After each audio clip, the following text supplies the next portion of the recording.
Welcome back again. I hope all participants, all attendees had an opportunity to quickly refresh themselves, grab a quick coffee or glass of water, topic of the forum. Before we will go into the next session, we would like to quickly close the opening session with two quick questions, which we prepared also to get some feedback from the audience. And I will, from the opening session, quickly share the screen with two of the remaining questions. So please join Polef again and provide your feedback on the following questions. So we have heard a lot about opportunities for data management, for digitalization. And what we would like to ask you is the question, how would you rate data management and digitalization in your area of work on a scale of 1, which is poor and not at all up to new standards and technologies, up to 5, which means excellent and at the forefront of technology. And I would suggest that we can also use then this feedback in the discussions in the next session, in the bigger picture session. So I see that participants are already providing their feedback. Heading ahead is basically that participants think back at home they have like a fair rate of data management and digitalization. Some say it's rather poor, but we also see that some people say it's, well, could be quite significantly improved. Nobody actually says it's excellent. Saying it now, it goes up. So it's 5% say they have excellent data management practices back at home. But the majority, I think it's clear, 50% say it's fair. So probably some measures have been integrated, but there's room for improvement and for upgrade and to improve data management and digitalization practices. Moving ahead to the second question we would like to pose to you. From your perspective, what benefits might there be investing in data and digitalization in your work? And you have basically a couple of answers you can tick. Answer A is it's useful for problem definition. So it allows for better insights and analysis and understanding. B, for finding solutions or for the identification of more effective measures. C, to improve efficiency, to reduce costs or time investments and or to achieve higher outputs. D, it allows for simplification, better access and management. And E, others, if you don't see any category which fits. So question to you, what do you think from your perspective are the main benefits investing in data and digitalization? And heading ahead is problem definition, better insights, analysis and understanding, followed by better access and management, so to simplify also processes, followed by identification of more effective measures, and then efficiency. So maybe we want to keep this in mind, and I would like to take this opportunity to thank all the speakers, so the welcome speakers, but also panelists from the opening session. And I think the opening session provided extremely interesting and useful insights and input, which we will certainly pick up during the next days, so during today and also the next 2 days for the discussions. And with these brief words, I would like to come to our second session of today, which has the title, The Bigger Picture, Water Data in the Intersectoral Context. And I introduced myself already, but would like to introduce my co-moderator, who is Katja Havens, also working for the World Bank as a program analyst and involved in the Danube Water Program. And together we will aim to moderate this session on the intersectoral context. If we move to the next slide, just briefly for people who might have joined right now, to make you aware the session will be recorded and made available on demand.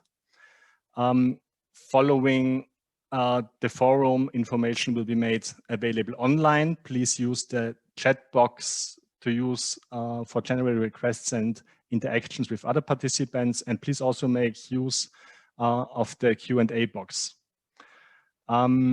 Furthermore, if we move to the next slide, for this session, again, we will use Polev also. We used it already, so please keep in mind and stay online also. Use the link, Polev link, because we also planning to come back to the audience and participants with a couple of questions, providing input for the discussions in this session.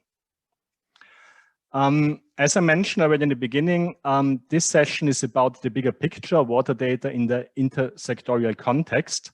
The Danube Water Program has a history in dealing with water supply and sanitation, but of course, water service delivery is not disconnected and not independent from the overall hydrological cycle, from other uses also, from potentials for pollution, and overuse also, for instance, of other sectors.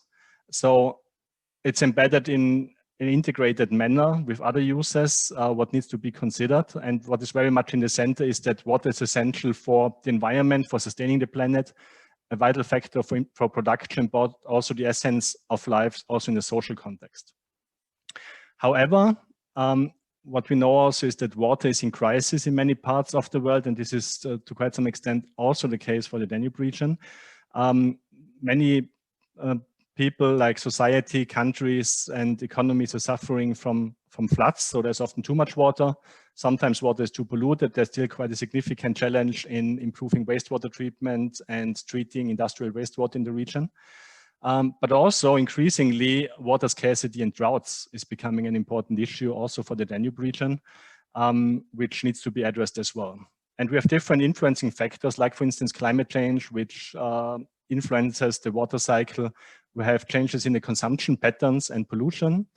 We have also demographic changes. In many parts of the world, population is increasing. In the Danube region, in some regions, in particular in rural areas, actually the opposite. We have a decrease in population, which also has implications on water management. And also technologies and practices are very important issue affecting how we manage our waters and how we can achieve water security.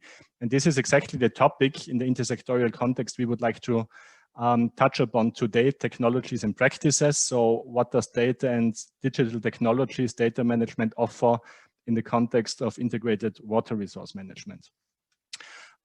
Moving ahead, we will have 3 speakers today, providing insights on their experiences. We will start first with Harsh, a colleague who is working for the World Bank Environmental Global Practice in Washington, D.C. So thanks a lot, Harsh, for joining us.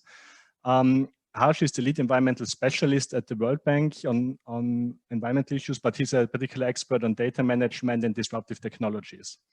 Harsh's presentation will be followed by a presentation from Konstantin Ivanov, who is working for the Global Water Partnership and is there the regional coordinator for Central and Eastern Europe, but is involved in a number of projects, in many projects throughout the region.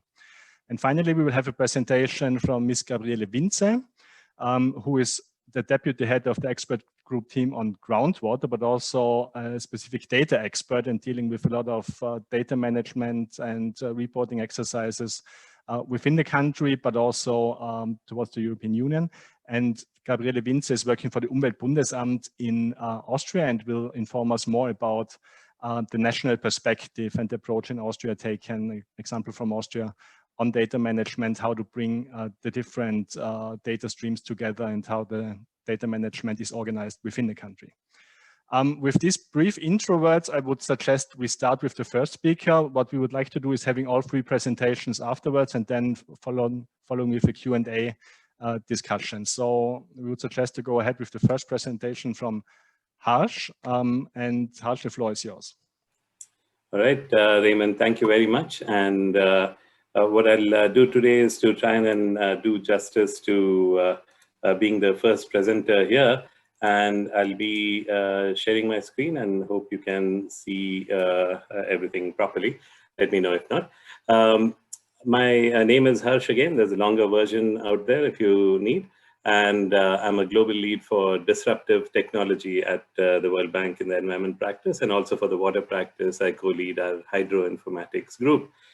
Used to be a global lead for watersheds before, so I'm really happy about this session that brings together all the interests that I have. So if you think about the Danube River Basin and all of its 800,000 square kilometers and 19 different countries that make up the basin, making it the most international basin in the world, we see that One of the challenges is not only that we have to think about what's happening to the hydrologic cycle, but also think about the various users and the various departments that are there to manage these users in a transboundary context. And this is what makes a lot of the management challenging, because everything you do in one place seems to affect something in another place. So deforestation upstream may result in more siltation downstream in dams, which may then reduce the services it can provide further downstream for regulation and so on. And one of the aspects now that's different in the world today is that we have new technologies to try and help manage a lot of these. And it's good to see the polls, which also indicated that everyone is somewhere in the middle right now, and but wants to, I guess, aspire to do much more. And everybody is a developing country in this regard in terms of catching up with all of the new changes and technologies that are there. In terms of what is disruptive technology, we've tried to group this into three groups. One is how, which is most relevant here, is how do you disrupt the data value chain? That is going from data to information to knowledge to decision support, new ways of collecting data from Earth observation, from sensors on the ground, from crowdsourcing, analyzing it in new ways with words like machine learning, which will become more and more commonplace in the future, as well as to try and make sure that these can be accessed, especially on growing open platforms and on a variety of different hardware, software, and virtual platforms that we have to access the data and the analytics. The second type of disruption is how we make things differently.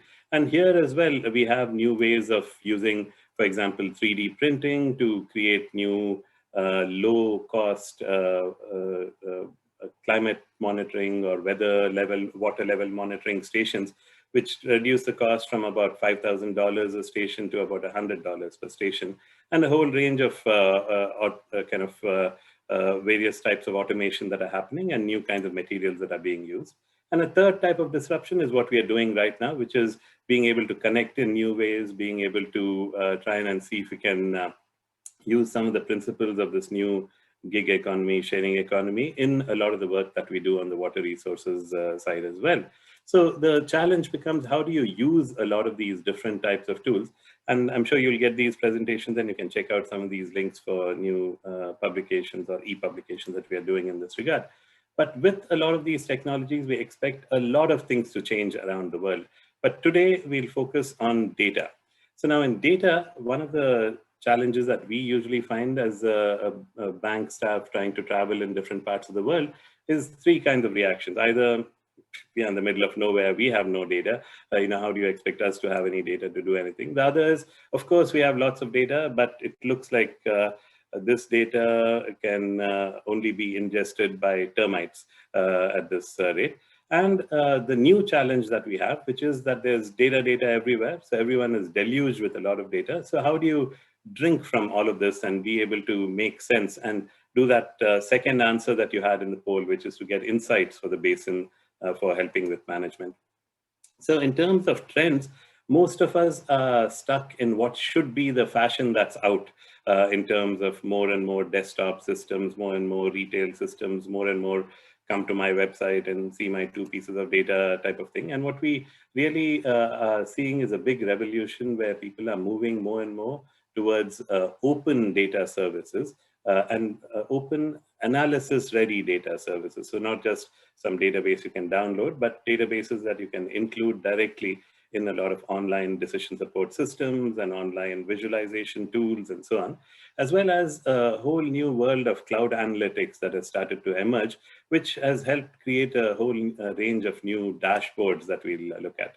So now here, one of the challenges is all of us are probably part of the problem, because we all like our institutions so much that we say, oh, we really want to know who is using this data for what. So as a result, there's a lot of this, please register here, only then you can get access, do this, do that. But every time you do one of these, you're putting in more barriers for people to access data and integrate them into platforms. So this is something that we really need to try and address, to try and see how a lot of data really needs to be shared.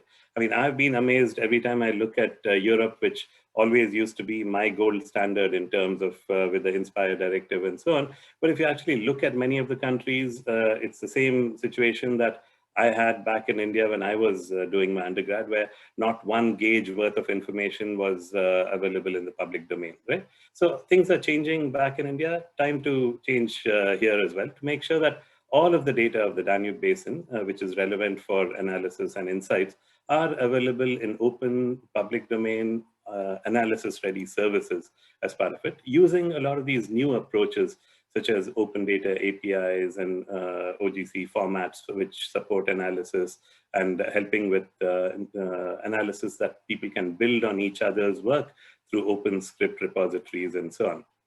So now a lot of this data can come from either bottom-up technologies, which is different types of sensors on the ground, or they can come also from bottom-up, different types of, say, citizen science type initiatives that are starting to come up in a big way. But the big revolution that's happened is with a lot of Earth observation, where now you can see a lot of stuff from space that people couldn't even imagine a few years ago. But a lot of our systems haven't caught up to integrate these right now. And I'll show you some examples of these as we go ahead. So things like looking at weather from space, looking at lake levels from space, or trying to see actual analysis using a lot of these satellite products, especially when merged with ground data, even trying to estimate groundwater changes from space and so on.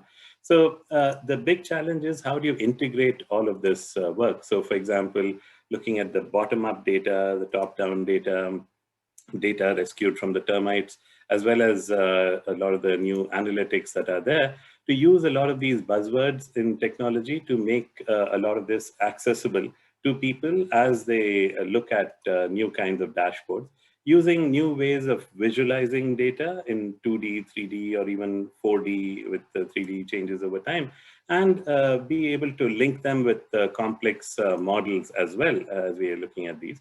And the idea is to not wallow in the data level of things, but to focus on the decision. So for that particular decision, so suppose you're looking at better coping with floods, you need early warning and you need to know what to do when you get the warning. To do that, you need information about forecasting weather, flows, and inundation. To do that, you need a lot of different types of data and surveys and so on, and ways of converting it from one form to the other.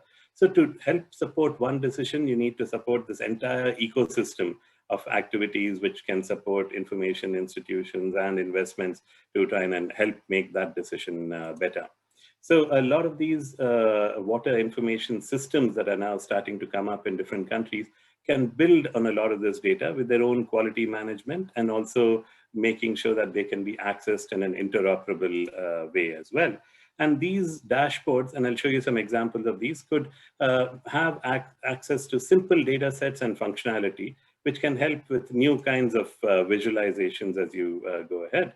And these could also then be used for a lot of work even at the community level, or be able to be used, for example, if somebody is operating a dam or an irrigation system, to have imagine them having an iPhone or a Samsung phone or an iPad or some other tablet or computer. What information would they like to have at their fingertips in terms of upstream climate, or looking at flows, system levels, analytics, and so on, and try to make that happen with creating these kinds of interactive dashboards that are there. So at the bank, we've created a bunch of these dashboards. Some are apps, and you'll get these links so you can try them later. And also things such as interactive dashboards like we've done for hydroinformatics under different topics. And also you can change languages and be able to see these using kind of some of these automatic translate. Hopefully it doesn't insult anybody in the process. And be able to also try to see what can you see with each of these systems as well.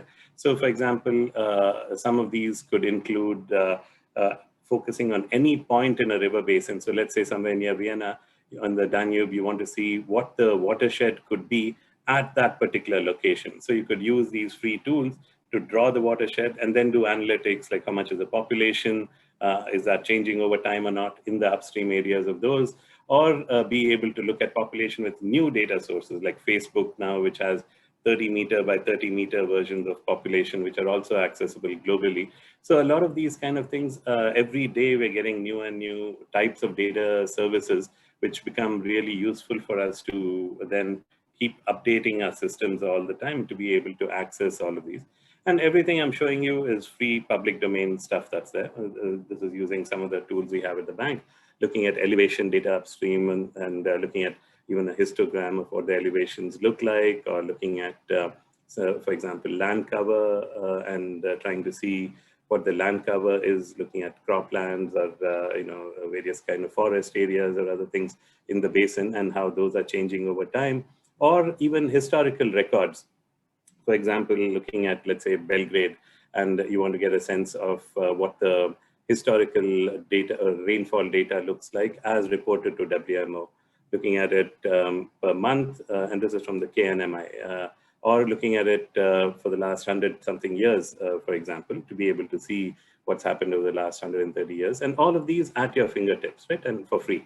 Or new satellite data sets in the last half an hour with a little delay, how much rainfall last 1, 3, or 7 days, what the rainfall has been, and being able to visualize a lot of these over there. And also to look at things like chirps data, both every 5 days or every day, seeing, combining satellite and ground data to see what the rainfall levels look like for any selected area, or completely new visualizations. This was, I think, developed by one person, looking at a lot of the free services from NASA and others in terms of looking at winds at different levels, or things like temperature, humidity, rainfall in the last 3 hours, or total precipitable water, or cloud water content, or new ways to visualize these with a lot of free tools that have started in Europe with the EUMETSAT and so on, that are providing global services, and being able to then integrate these into dashboards for both visualization as well as in some case for analytics as well. So a lot of these are changing the way in which we can get access to data really quickly with a lot of new tools. But new tools have also started coming in on forecasting and estimation. For example, for the Danube, now you have, with some of the work that we are doing with the GeoGlows and European Center for Medium Range Weather Forecast, for any segment of river anywhere in the world. So for example, this is again upstream of Vietnam. Sorry, I keep going back there. That's the only place I visited in the Danube Basin. And you can go in and see in the next 15 days what the flows might look like, and see the whole range of all the 51 models of the ECMWF, or look at historical flows. For example, in the last 40 years, what the flows would have been in these systems, and being able to estimate those, as well as new ways of visualizing these, such as looking at, say, some summary information, such as return periods, or looking at average flows in different days, months, or looking at flow duration curves and so on. And with local data, doing bias correction. And these kind of things are available now everywhere in the world. So not just for use for floods, but you can also do droughts, for example, looking at from the US Air Force public data to see how 2020 has been a drought year near the Black Sea coast, for example, compared to all the previous years of record. And also looking at, for example, this place called Pleven, looking at what the vegetation index has looked like in the last couple of years, analyzing this on the fly with Google Earth Engine, or looking at other tools where you can access evapotranspiration data from Climate Engine, which also uses Google Earth Engine, to be able to look at for the last 15, 20 years, what the evapotranspiration has been every few days, every 10 days, for example, in this area. But with also just the visual part in terms of having access to very high resolution data sets that are around, whether it be the 0.3 meter type data that you're looking at, which is commercially available, or looking at even the free data sets like this, looking at Sentinel, for example, to see how over the last 4 years the sandbars have changed, or at different water levels, what the place looks like with 10-meter resolution, for example. There's a lot of new tools now accessible to us, including, for example, what I understand is one of the big tourist areas, Lake Peloton, to look at things such as what the elevation of that lake has been using a lot of satellite altimetry data. And these will be increased much more in the coming days, even through river information. But the big change is also on climate, to try and see how we can look at different climate models and what they say about these. And even the World Bank has put together a lot of different climate modeling data.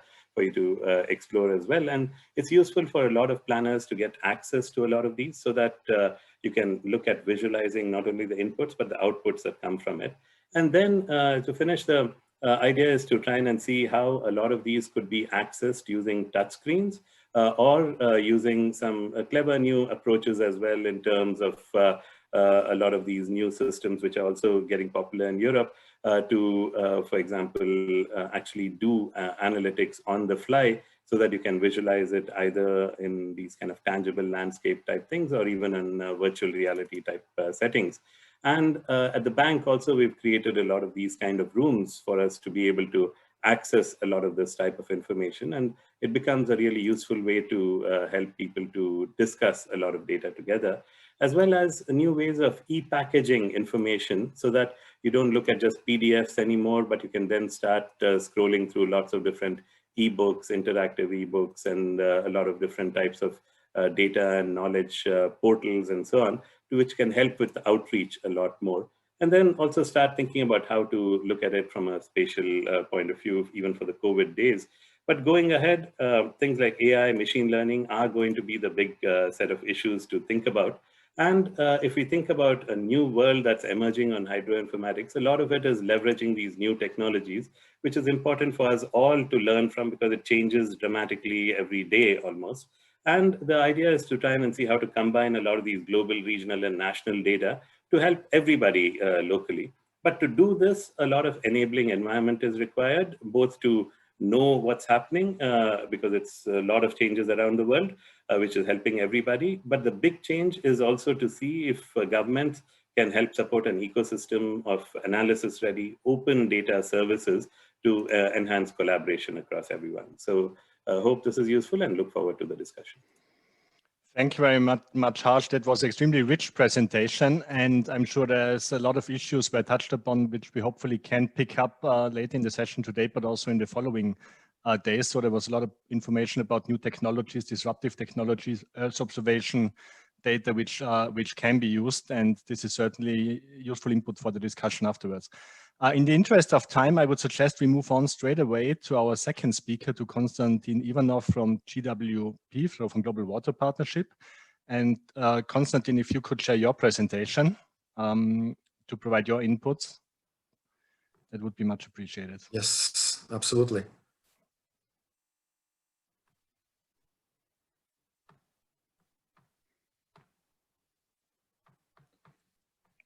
Okay.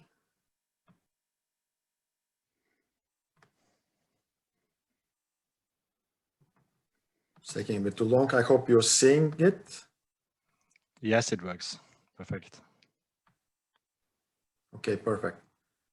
So my presentation was done in close cooperation with my colleague, Sabina Bokal, our Senior Program Manager. And I'm the Regional Coordinator for the Global Water Partnership Center in Eastern Europe. We are based in Bratislava in Slovakia, and we cover the region with 11 countries. All in all, we are a multi-stakeholder action network and intergovernmental organization with more than 3,000 partners in over 180 countries around the world. And generally, we are practically brokering the connection between the governments, the NGOs, the consultancy companies, the academia, providing safe space so that they could actually have a common ground to discuss different water-related issues from the perspective of integrated water resource management, because we have been a long time advocate for this. So what is in fact water resource management and integrated water resource management? Basically, it's a cross-sectoral policy approach, which means that it relies a lot on data. On one hand, you definitely need solid data for evidence-based decisions in the water management, and you need actually to collect this data, but also to make it available for the different stakeholders to use it. On the other hand, data may come from a variety of different sectors because there are many different users of water. Previously, every user was looking at water as something which belongs to them, but generally there were always somebody else needing the water for their own purposes. And the integrated water resource management practically allows different users to have practically the same level of use of the water resource. And this means that you have to take a look at the water from different perspectives, from the environment, from the farming, from the industry, and from general use of the general public. And last but not least, data has to be shared among sectors, because this is the way to help with the cross-sectoral decision-making in the scope of experts and projects trying to produce better water data, but then governments need better data for informed decision-making. And basically all the time you have a kind of a circle. And one of the players cannot actually do their job without the other players being involved. What is our experience with data? We actually do not directly collect or use data as such, because GWP, it's, as I said, a platform of different stakeholders. But what we actually do is that we facilitate the data exchange between different institutions in different sectors. And of course, we use databases to support decision-making. And last but not least, the water resource management is actually quite relying on using integrated information systems for this, because sharing water-related information should be done by all the users in order to have informed decision-making in the end, which is easy to say, but actually how it takes place in practice. I'm going to give you 4 examples of 4 projects and programs in which we have been involved or which are still involved. One of them is the SDG 6 IWRM support program, which is actually using database information to facilitate discussion in order to define the priority points for integrated water resource management. The other one is the GWP Toolbox, which is a very interesting library, which is now going digital, finally. And then I'm going to present you shortly the results of 2 projects, Dry Danube and Framvat, in which GWPC was one of the partners.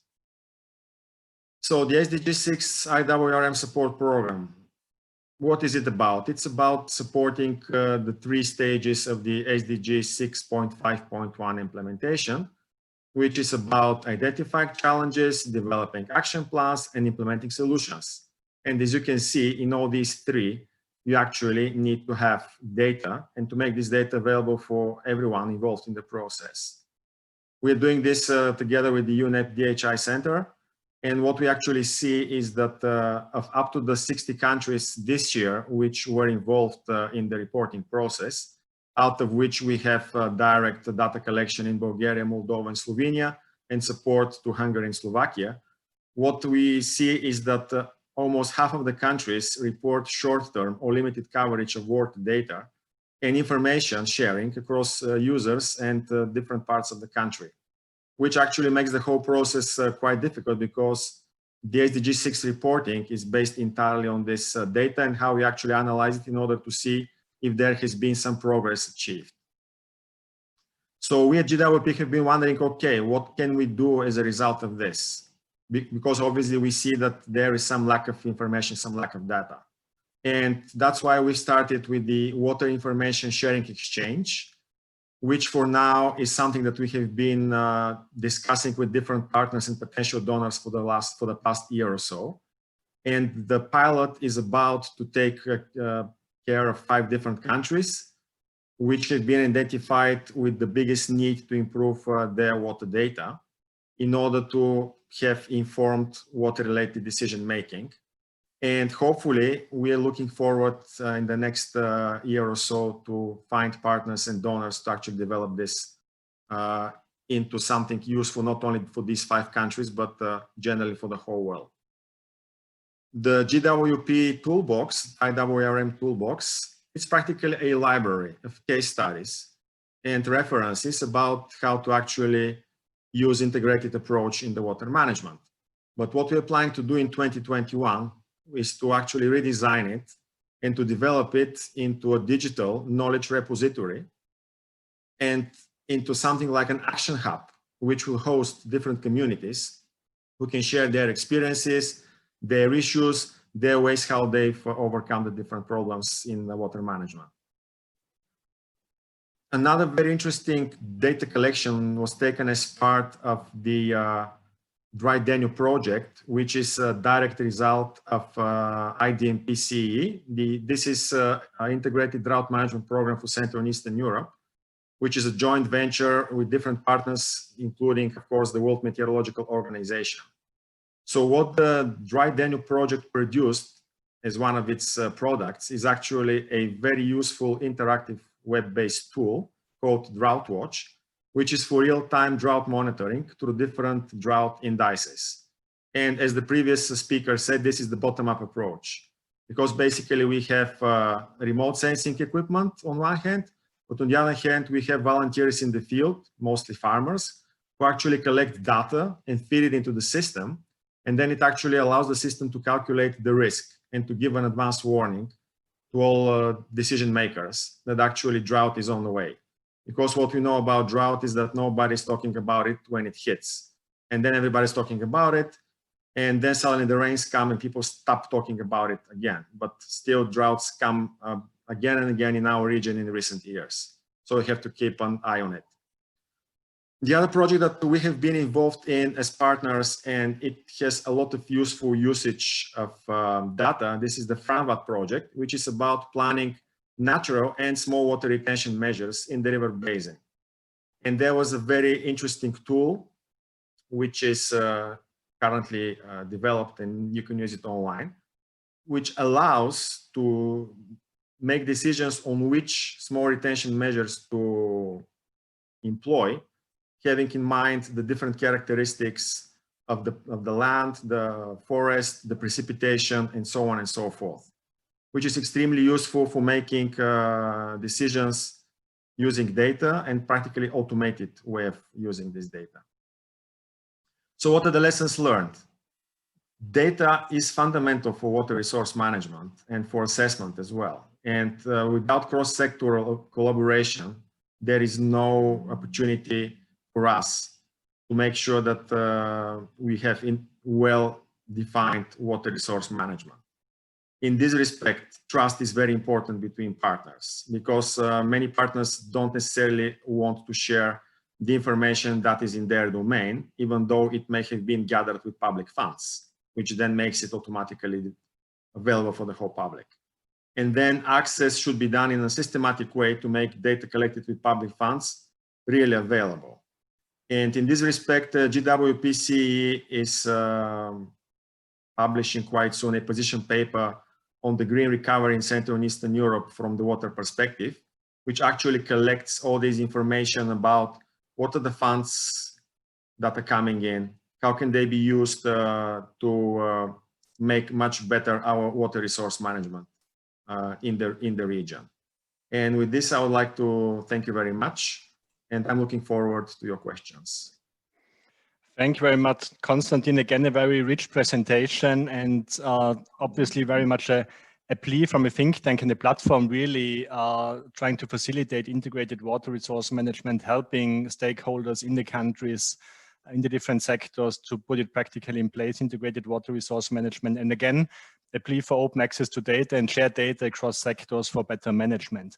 To the participants, a brief plea, please use the Q&A section if you have any specific questions to the audience. And as I mentioned, the presentations will be made available, but if you have specific questions now to the presenters, please post them in the Q&A section and we will try to pick them up afterwards. Konstantin, you also mentioned that the role of public funds and the public sector for data management and data collection. This is for me a little bit the bridge also to our next speaker, who is Gabriele Winze from the Austrian Environment Agency, and the institution basically in Austria, which has a key role also in data management and data collection. And with this introduction, I would like to briefly hand over to Gabriele Winze for her presentation on the experience at national level before we would then afterwards enter into the discussion and the Q&A section of the session. So Gabriele, if you could take the floor. Thank you very much, Raimund.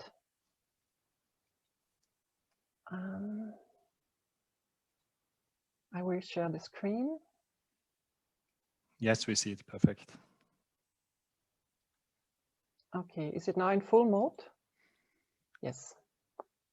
Okay. Hello, everybody, and good afternoon. So I'm happy to be here and have the possibility to present our data management, water data management in Austria. And I would like to start my presentation with a look back in time, a bit of history. When did we start to collect data? This was in the 19th century. So the hydrographic data was the first one to collect it. It was 1893, and the hydrographic yearbook was produced since then.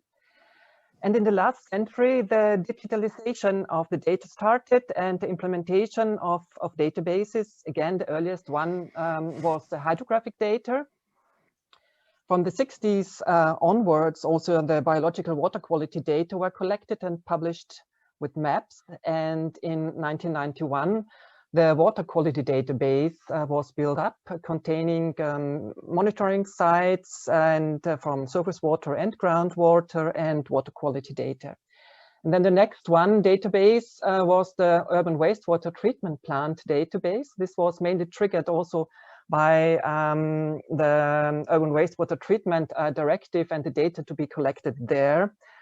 And because then more of this water laws and directives came into place, we started in 2003 to implement, to develop the water information system Austria, the so-called VISA.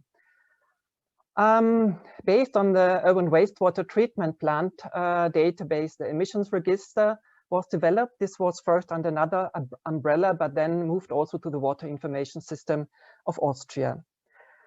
The development of all these databases requires a legal basis, a mandate, and funding. And in Austria, this is the Water Act, the legal basis for water management in Austria.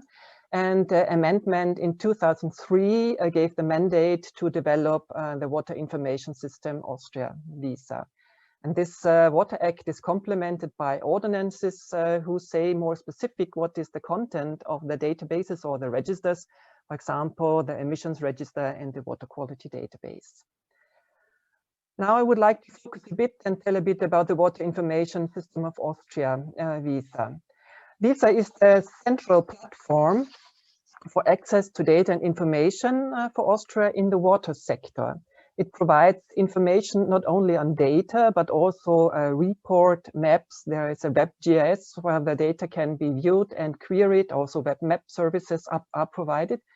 And active participation of the public is also be done with VISA. This is quite important also for the implementation of the Water Framework Directive, the Floods Directive, where there is a public participation needed.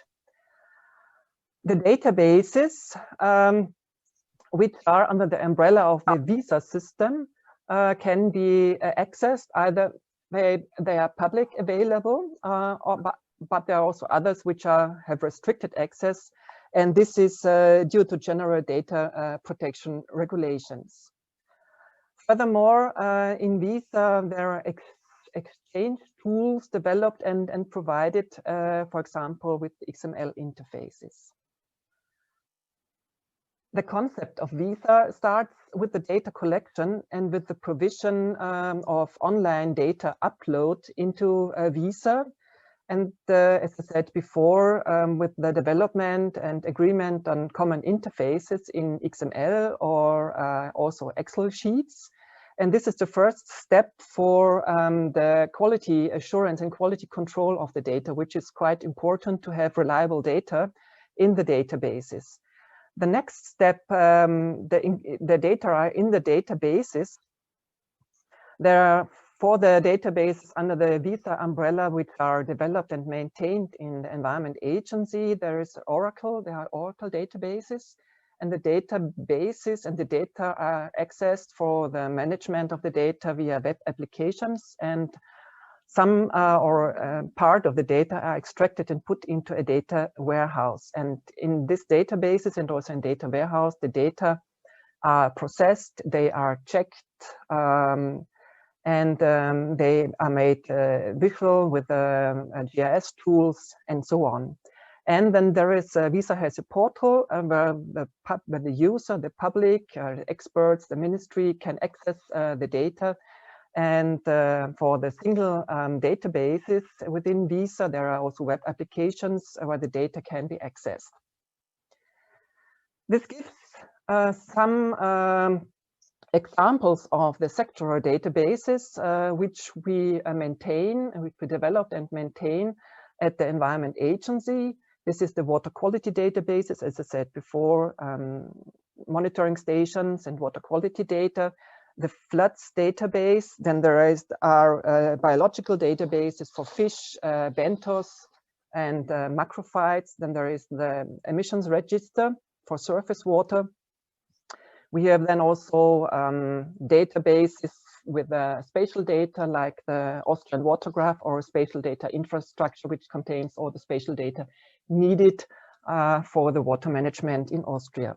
But there are also databases not developed with the Environment Agency, but with other organizations and institutions. There is, for example, the Natural Hazard Overview and Risk Assessment of Austria, or the so-called EHÜD, now a database which contains all the hydrographic data. And at the homepage of the Ministry of Agriculture, Regions and Tourism, you can access all these databases, but not only the databases and the data, also information and reports are available there, and technical information, and also the web GIS, where you can view lots of spatial data and information, for example, all the data related to the Water Framework Directive, but also to the Floods Directive.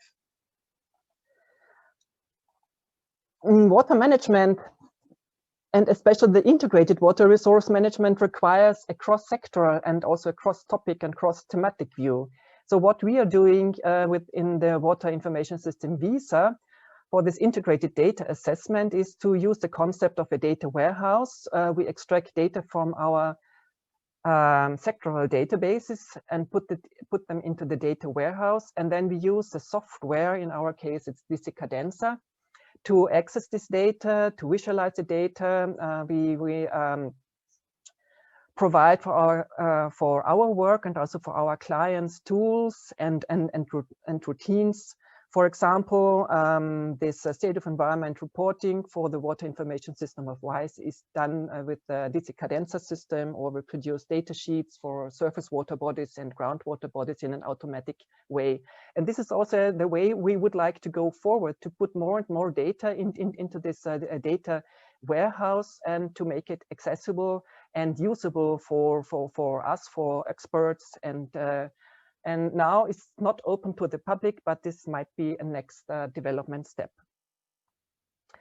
This is just to show you how many data from different databases we have in VISA are used to assess the pressures and impacts and the status of water bodies. For example, you find here the data of the Austrian water graph, the river network, the data of the database for the Water Framework Directive, which contains the surface water bodies and hydromorphology data. Then from the emissions register, there are point source pressure data from the emissions from industrial sites, and so on. And also in the spatial data for the catchments, where we have the land use to be analyzed then for the diffuse point sources. Just an example how to integrate the different databases and data for the assessment in water. This, I would like to give a short example for one database, is emissions register, how the data is used. As I said before, it's used for status, pressure, and impact assessment for the surface water bodies. But it's also used for cross-check views for other databases like the pollution release and transfer register. Data from this database are published, and for example, aggregated loads on catchment sites. Then data are used in research projects like the modeling of emissions on basin level, and a lot of data are reported either at the European level or also at the level of the international river commissions like Rhine and the Danube. This shows two examples. One is the WISE web view. This is the view of the water information system of Europe, showing the data reported under the Urban Wastewater Treatment Directive. The other one is a map of the Danube River Basin Management Plan, showing also the emissions and the water treatment plans, the wastewater treatment plans. So, summing up, in Austria, the purpose for this for the management of the water data, this in the first line, the water assessment and the characterization of rivers, lakes, and groundwater, also the water foresight to analysis pressure and the prediction of impacts. Then a quite important point for the planning and implementation of measures, and also the monitoring of measures to see if the measures are effective. Then to make the information available for decision makers, for planning, for the general public, to create and to generate information out of the data, give access directly to the data and the data exchange. Also, we are using the data in Visa for Inspire. We publish them under the umbrella of open government data. And last but not least, for reporting at the European level, at the river basin district level, but also global level for the Sustainable Development Goals. So as said already, the data, the use of data, the collection, and this is a very useful and necessary tool for river basin management and the integrated water resource management. And this leads me to an end of my presentation, and I say thank you very much for your attention. Thank you.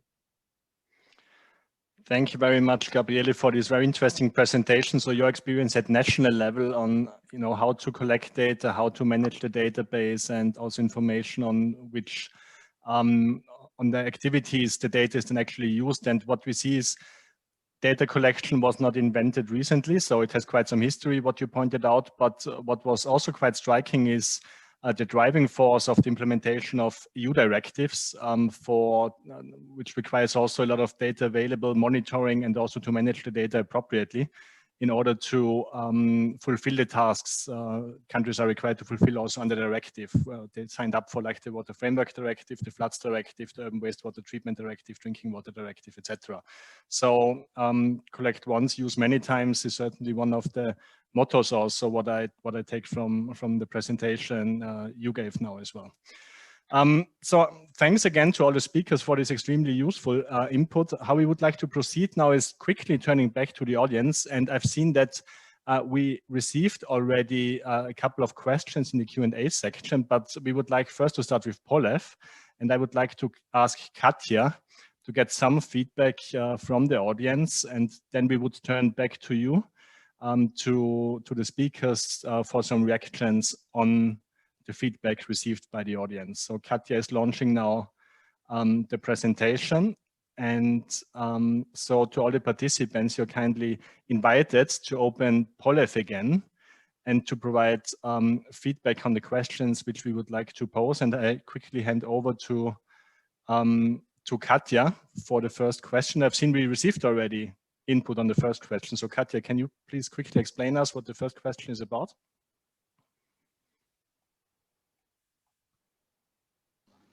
Sure. Sorry, it just took me a second to find the mute button.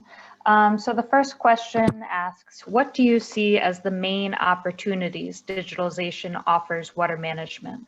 So as you see, we've already gotten a lot of responses, but for those who haven't responded yet, you can do so at polev.com/virtualdwf352.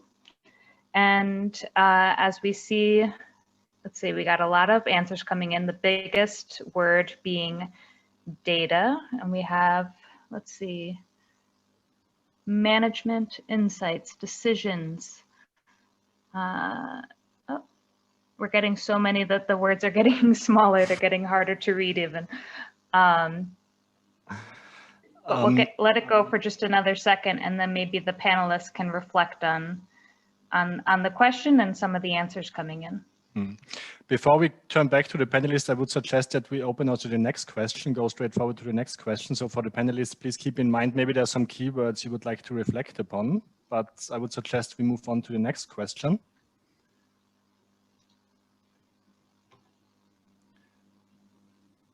Okay, so the flip side, what do you see as the main challenges for data management and digitalization? So this one you can vote.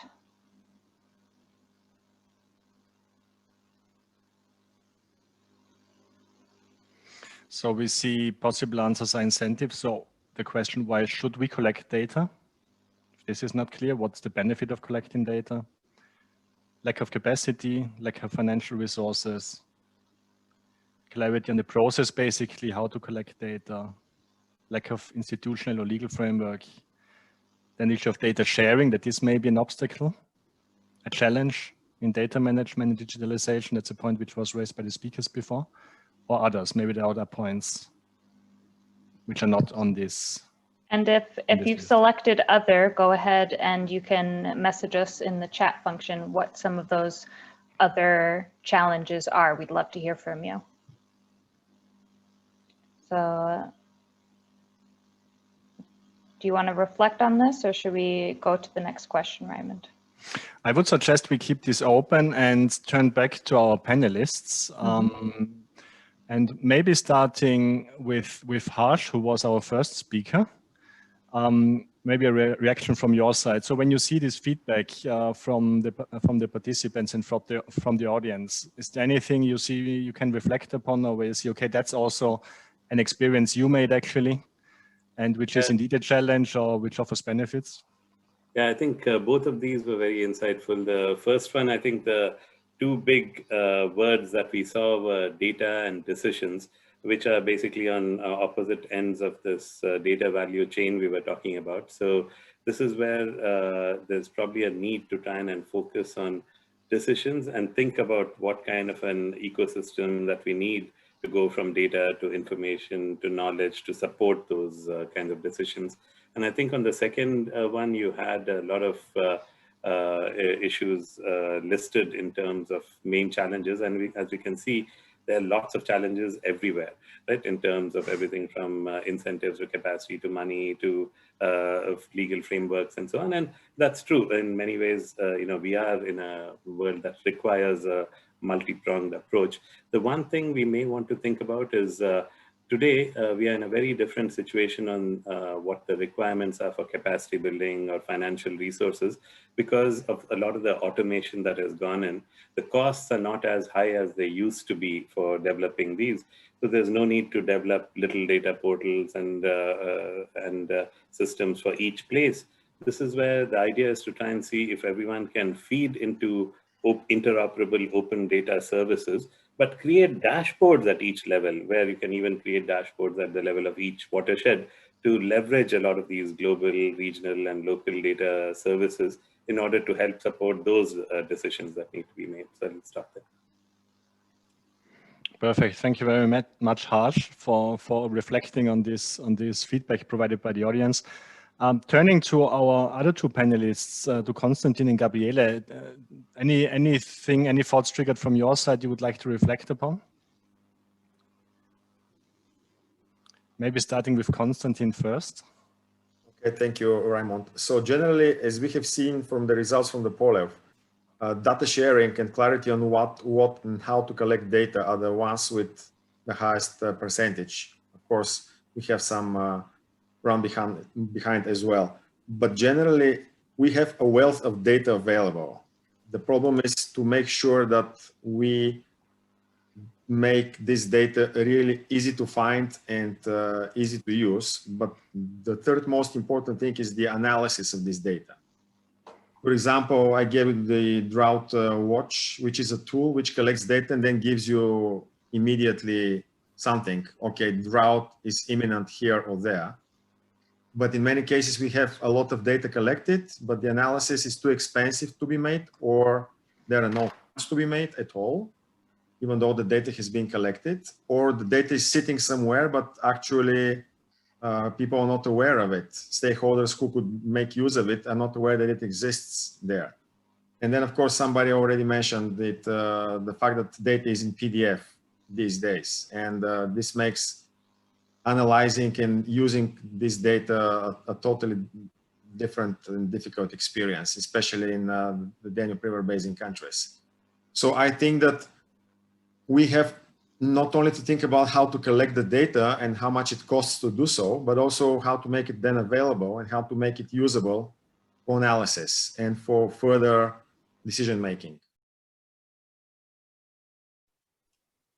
So again, also confirming what Har said, multiple challenges basically. So it's not one challenge only there. It's obviously many challenges which need to be addressed. And this is again reflected also by the feedback received by the audience. Turning now to Gabriele Vinze. Gabriele, you have quite a lot of experience at national level in putting it into practice, like the monitoring system, data collection, data management, using the data for different purposes for the development of river basin and flood risk management plans. And reflecting on the feedback received by the audience, do you have any specific reflections on this, or what did you experience as the main challenges also in Austria in order to use digitalization and data management for integrated water resource management? Seeing on this percentage, what are the most challenges? I think that the point of data sharing, and for this I would like to go one step back to say that data sharing can be made if the data quality is known, and I think this is we got quite often data, especially this was with the spatial data, maybe more the case, and didn't know who collected the data, how old are the data, what is the quality of the data, and so on. So I think this is one very important step at the beginning for the data collection. And the use of the data and the data sharing, that they are really comparable, that they are reliable, that they are well described, that they are checked and so on, because especially for the policy sector, you need reliable data to really create reliable information. And this is one real challenge, but this can be also overcome if you do it in a digital way, because then you can restrict with the routines how the data have to be described and how they have to be look like and so on, to get more reliable data. And I think another quite important point is also here shown is the financial resources, because you start to develop databases. I think it's either also what Joachim D'Eugenio said, maybe if we move from central databases into another direction, but again, the data collection and the building of the system, this is costly, and then also the maintenance of the system. You need the capacity to do so. And our experience also in project with other countries is that a database or a system is quite easy. In some cases,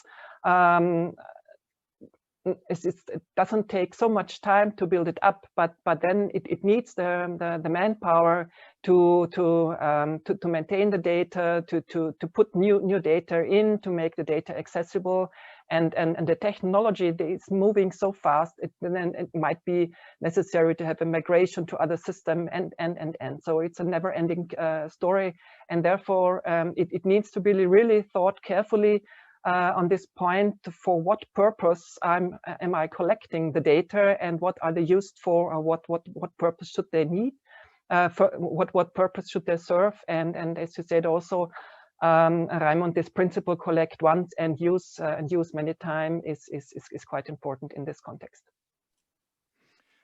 Thank you very much, Gabriele. If I may follow up with a direct question to you, because you mentioned that it can be quite costly, data collection, monitoring systems, establishing the systems for data management and data sharing also.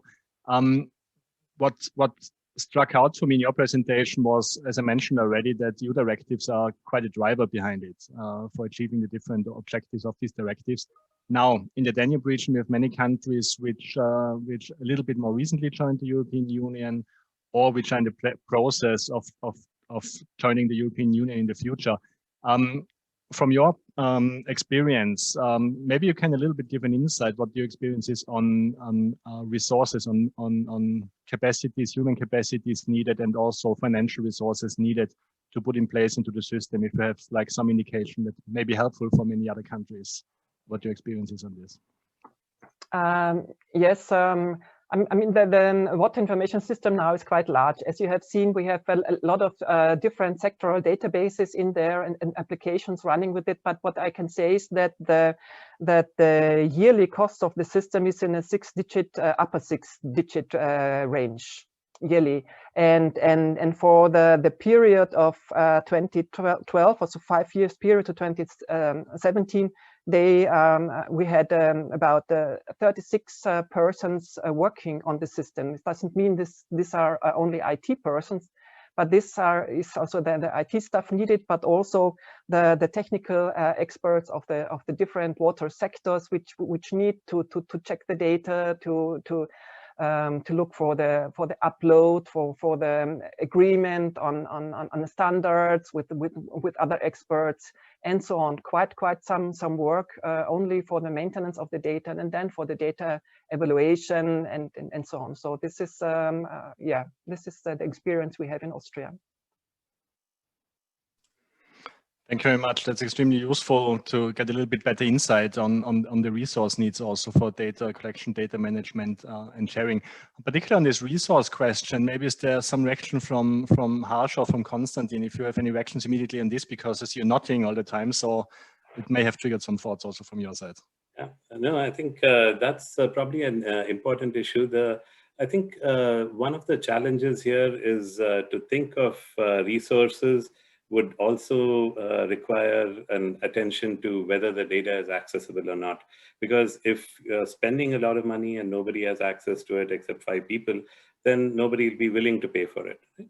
So this is where, for example, in USGS, some of the friends who were working with them were telling me how when they had all the data, which was very hard to find, a gauge goes down someplace, no one would bother repairing it or maintaining it. But once the data started becoming accessible in real time, the minute one gauge goes down, there'll be some kayaking group who'll be relying on the data, who would say, what happened to this gauge's information? So the thing is, and they'll write to their local congressman and so on to make sure that they get financing to repair that particular effort. So this is where even making it accessible helps not only with financing, but also with the other issue mentioned, which is on the data quality issues, because there's only so much that one small group of people can do, but by making it accessible, you can open up the number of people who can get access to it and who can then reflect back on, this is not very good data, this is better data, or you may want to check this again, and so on. You'll get tons of people doing free research for you and giving you back information. So this is where I think a lot of this data is central in terms of being made accessible, not as a very limited data exchange, but directly as public domain data wherever possible, because only then people can start using it. And finally, this is probably going to increase in the future as we think about it, because I think IBM has an estimate that 90% of the data in the world today has been generated in the last 2 years. Right? So just think about it. And they expect that to be the same for the next few years. So the thing is, because of a lot of the new sensors coming online, leading up to some kind of an Internet of Things type thing, new Earth observation tools and so on. So we'll have a lot of extra data coming in. And this is where it will lead to a lot of both free and subscription services based on the data and the analytics, especially the machine learning type analytics coming in from these. And we should be open to having systems that can keep feeding that to help with the training for the machine learning, as well as to help benefit from it in order to help make decisions. And that requires a whole new way of thinking. And this is where I think one of the people who mentioned this data culture is really important. I think in the chat you had an issue, because a lot of people are now used to data-free analysis and analysis-free decision-making, right? So that's the thing, that's what one of my colleagues used to call it. And that's one of the things which really needs to change by making all these more accessible to everybody, so everyone can make decisions differently based on a modern hydro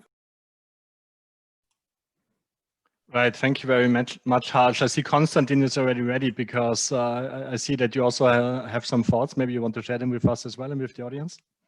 Yes, most of the data which is collected in, let's say, the Danube River Basin or Central and Eastern Europe, this is supported by EU funding or national government funding, which makes it into the public domain. But then, of course, as I mentioned earlier, how you actually analyze this information, this data is important. I'll mention the Drought Watch tool again, because this is one of the tools which was produced together with other tools in other projects which are related with climate change. Currently, there are cross-fertilization projects which actually connect all these tools already produced through different projects and putting them together in order to make sure that these tools are not just developed, working for the duration of the project, and then because there is no funding, they're totally abandoned. Because some of these tools, actually all of these tools are quite useful, and making them work together in the future, especially on climate resilience and work on climate change issues, makes it quite important that we actually continue to use them, especially if they have proven to be good working. So the question is, of course, how to use the data, but how to make sure that the flow of data on a specific topic doesn't stop, doesn't turn to a trickle and then disappear completely. So it's also a philosophical question in a way, but also a question about being pragmatic about it.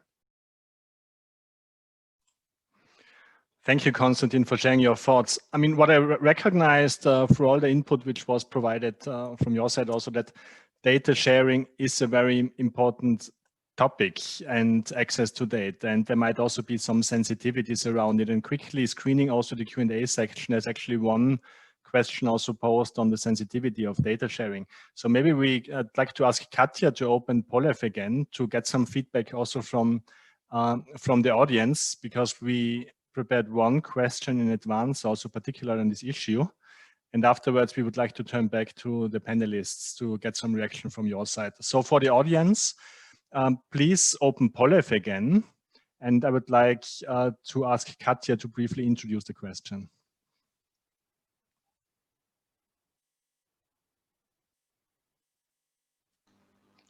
Sure. So as you can see on Polev, we're asking, do you think water data should be shared widely and openly accessible? So this is a topic we've been discussing a bit.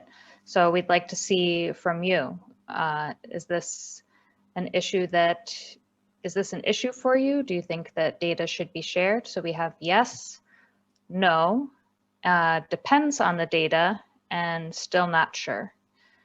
So we have a lot of responses coming in as yes, it should be widely shared and openly accessible. And the runner-up would be depends on the data. So maybe there's some data that's more sensitive than others that you're not sure if you would like to share. Yeah, depends on data, catch a little bit up, I see. But quite significantly, 2/3 of participants, those who participated in the poll, say yes, data should be widely shared and openly accessible. So maybe we can capture this and move to the next one, maybe. Sorry, Katja. Yeah. Yep, I was just going to say that. Good. Okay, so moving to the next question.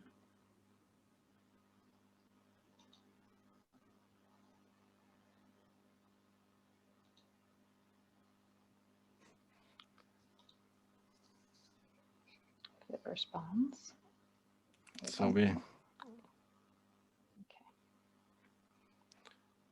now it works. Okay, so now we're asking, what are some of the obstacles for data sharing and exchange in your country specifically? And this is another word cloud, so we can get these open responses, and we'll see as they come in, what are some of the more popular topics. And I believe you can answer up to 3 times at least. So go ahead and send us your answers. So we have coming in harmonized standards, platforms,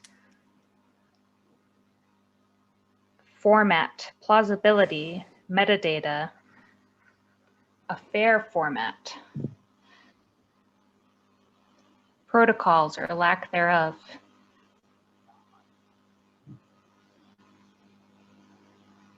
ownership, trust, political. I think a lot of these are really interesting as they're coming in. Absolutely. So a couple of really important points raised. What really sticks out is lack of data, basically, and the format also. Political will, I guess. So keeping this in mind, I'd like to turn back now to our three panelists, whether based on this feedback provided by the attendees, and we are running a little bit over time already, I see, but we also started later. So I hope participants will still be with us. I see they are. To briefly reflect on this feedback again. So maybe it's up to you. Whoever has thoughts already can start providing feedback from the panelists. Maybe I'll get started. No, I think this is very reflective of a lot of discussions that we've been having in different places in the world as well. And I think the key is not necessarily a lack of data, but a lot of lack of harmonized standards, which are essential for interoperability. So the idea is, but in Europe, you already have a lot of really good metadata standards and other things that have started coming in with Inspire and other directives. And so it's maybe a matter more of implementation of those in the water sector. So this is where probably the challenge is to try and see how all these 19 countries can start sharing data on their own and still be responsible for their own data, but make it available in a way that it can be pulled together and integrated and also then used for decision support. So a lot of it is probably related to not only the technical issues on the protocols and standards, but also, and to make it public, but also in terms of the political will in order to make this happen. And this is where it might be useful to start with some small baby steps in terms of picking, because some countries are doing really well in this and others are not. So maybe if everyone has a few gauges or a few things that they can start putting a few types of data in the public domain to see what an overall picture might benefit from in terms of especially the ground up, the bottom up data. Top-down data is anywhere accessible all the way through.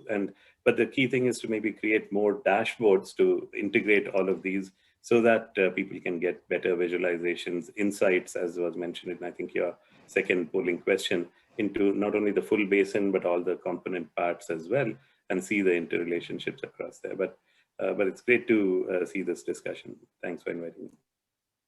Thanks a lot, Harsh. Thanks also for your reflections. All this feedback will also be in the forum proceedings then afterwards, of course. And we are already reaching basically a little bit the wrap up and closing. So I would like to turn now over to Konstantin and Gabriele also, if you have any final reflections also on the feedback provided, or if like the input from Harsh also triggered any thoughts from your side. Well, coming from Central and Eastern Europe, it has been a long struggle with the citizens and the society to actually get access to data. If you compare the situation 30 years ago and now, there's a huge leap forward. And it is actually quite important to make sure that governments share the data that they have with their citizens on one hand, but on the other hand, that citizens are empowered through different platforms to actually assess this data. And of course, I've been speaking a lot about publicly, like data which should be publicly available, but there is also other data which is produced, for example, by corporates or by think tanks, which of course they share depending on their own interest. But this is also good to have, because in this way you can actually compare one with the other. So I'm really positive that the more there is need for information and for data, the more easily available it will become, just because of this pressure for the data to be publicly available. Thank you. Thank you very much, Konstantin. So also a point is political culture and also a little bit the history, the data history of countries, certainly an important point as well. And also again, how new legislation can also drive data collection and making data public. Just to mention the Inspire directive also of the European Union, which was also mentioned earlier already, which is pushing towards making environmental data better accessible also in Europe. Gabriele, maybe some thoughts from your side for this final round now.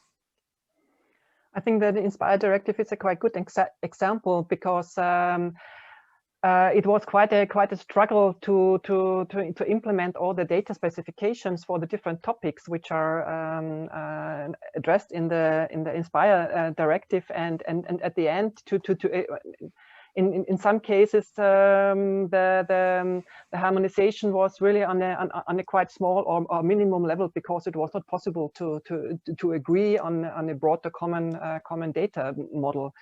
And as the implementation now shows that it's not easy, even with this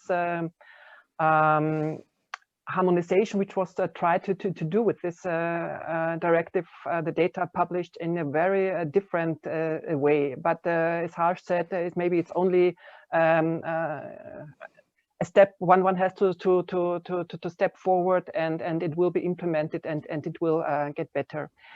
But another point I would like to raise, I think it really all data produced and in the public domain and paid here and financed by the government and by the public should be available, but we should also take care of the data protection regulation, and there are really data which it's difficult to make them available. We have also this kind of data. I'm just thinking of monitoring sites of wells. We can't give the exact location, because then the owner of the land can be known, and this is not allowed with this data protection. So this is not everything can be made available, but I think it can be made available in a way that out of this data, good information and knowledge can be drawn and also made available to the public, which can then be used further. Perfect. Thank you very much, Gabriele, for these reflections. So coming now to the closing, we are 10 minutes, a little bit over time already. So basically, we heard extremely interesting input from all three panelists. Also, thanks a lot to all the attendees for sharing their thoughts also. This was just the starting of the Danube Water Forum with the session on integrated water resource management and the bigger picture. So we will go more into the utility sector in the next 2 days. But what I hear, at least from the discussions, is that there are significant opportunities stemming from digitalization for improved water resource management.